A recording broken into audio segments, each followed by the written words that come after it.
Railway Minister Piyush Goyal said that more trains will be run soon as it is time to take India towards normalcy. He said the booking of train tickets would resume at around 1.7 lakh centres across the country from Friday. Bookings also will resume at ticket counters of stations in the next 2-3 days. The minister said they are conducting studies, developing protocols for the same. Earlier, Shramik special trains were started to transport migrant labourers back home, and last week 200 regular passenger trains were announced from June the 1st.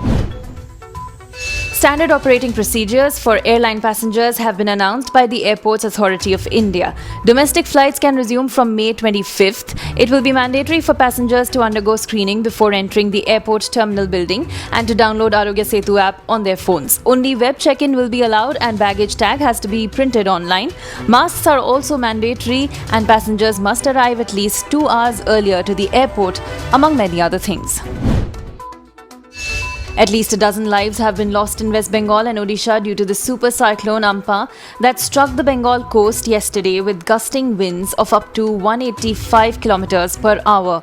The storm has now weakened to a depression. Chief Minister of West Bengal, Mamata Banerjee, called it a catastrophe and claimed damages would exceed 1 lakh crore rupees. The extent of the damage is severe. Parts of dilapidated buildings have crumbled, trees have been uprooted, vehicles overturned, airport hangars were damaged and the airport was flooded. NDRF has started relief and restoration work. National Disaster Response Force Chief S.N. Pradhan said it's a massive challenge for the NDRF to carry out restoration work in view of COVID-19. He said that the teams were semi-prepared for Amphan as they were preparing for a combination of COVID-19 and floods. He said that the personnel are observing protocols of social distancing and sanitization. Rahul Gandhi paid tribute to his father Rajiv Gandhi on the former Prime Minister's 29th death anniversary today. Rahul tweeted, "I am proud to be the son of a true patriot, liberal and a benevolent father. As Prime Minister, he pushed India on the path of progress. He took many important steps to empower the country with his forward-looking vision. I salute him with affection and gratitude." He also added Rajiv Gandhi was a wonderful father, gentle, kind, compassionate and patient, and that he misses him.